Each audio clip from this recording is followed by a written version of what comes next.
Hey guys, welcome back to my channel. I am Kai. I am a Filipino living in Turkiye. For today's video, I'm going to show you how to transfer money from Turkiye to the Philippines. So, paano nga ba ako nagsisend ng pera sa Pilipinas? If you're a Filipino looking for options how to send money back home to the Philippines, even if you're not a Filipino, you're Turkish, or you're a foreigner who wants to send money from Turkey to the Philippines, or from UK or from Europe to the Philippines, you can also watch this video. This video is gonna be Tagalog English, so if you don't understand Tagalog, please open the subtitles below. And you will only need your phone to send money. Okay? Digital na tayo ngayon, guys. So, di na natin kailangan lumabas para mag-send ng pera. Before we begin, you must have a Turkish bank account. And we will use the TransferGo app. So, I have been using TransferGo for a couple of months now, and it has been very easy to send money to the Philippines, and I am very satisfied. TransferGo is a fast, safe, and affordable way to send money to the Philippines. If you're a first user of the app, your first 2 transfers are free. Step 1. Download and install the app on the link below. Yung link ko po nasa description box, so you can use that link or use my code so you can start earning rewards, and I will tell you about the rewards later. Okay, you can earn rewards by using this app too. Now, step 2, create an account. Next, you will need to verify your identity by providing your personal information and your identification. Step 3, start your transfer. Log into your TransferGo account.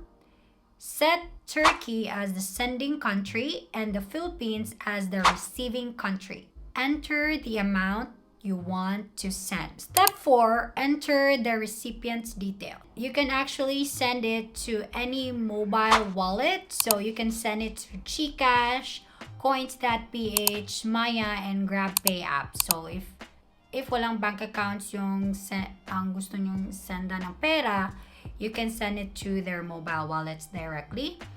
And if they have a bank account, you can also choose bank account. So this is how you do it. You change and then bank to bank. You just click bank to bank, which is cheaper though. It's cheaper to send bank to bank. Now, enter the recipient's bank name, account number, and full name. And if sa mobile wallet naman, input the recipient's phone number. Okay? Alam nyo na yon. Off note, important note to everyone, currently TransferGo does not support sending money to debit or credit cards from Turkey. So, nakikita nyo naman dyan na add a new card. So, if you add a new card, if you're from Turkey, it's not possible. Kasi only UK and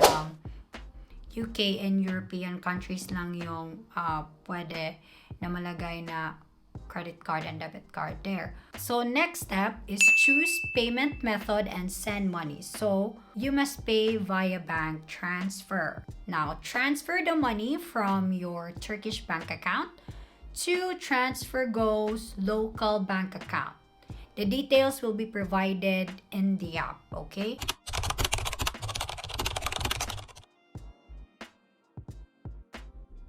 So nakikita nyo naman dyan, pag nagsisend ka na ng pera, kikita nyo yung information na dapat nyo isi-send sa bank account. Since we will be paying via manual bank transfer, magbabayad tayo using our Turkish bank application.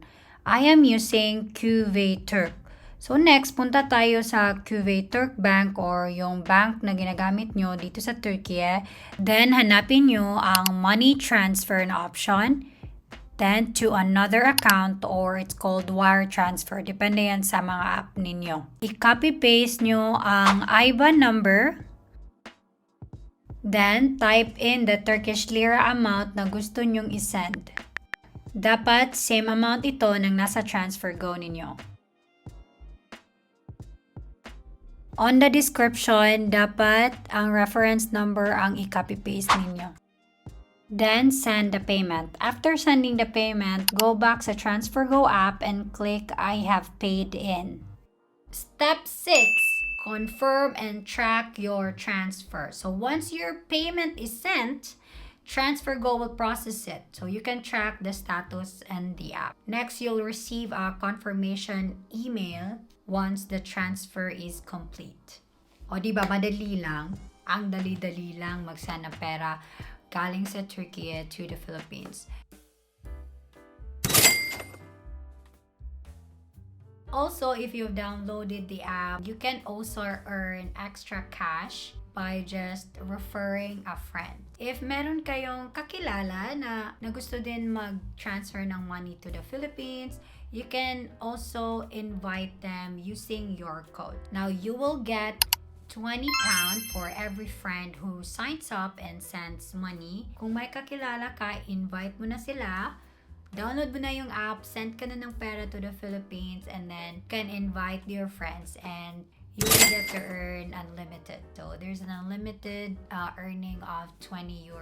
Napaka-easy money lang kasi wala ka namang ginagawa, yung friend mo nagsisend lang. So, it's like helping each other naman na mag-earn ng money. So, yung friend mo, sabihin mo din sa kanya na mag-invite ng other friends, makakatulong ka din sa kanila kung paano mag-earn ng extra money. Madali lang. You can download TransferGo today and earn extra income. Moving forward, you can use TransferGo to send money to your family back home. And that's it. Sending money from Turkey to the Philippines using TransferGo is very easy and secure. If you have found this video helpful, please like, share this to your friends who also wants to know how to send money to the Philippines, and subscribe to my channel.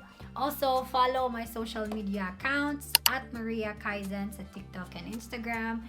I hope this video is useful. See you next time.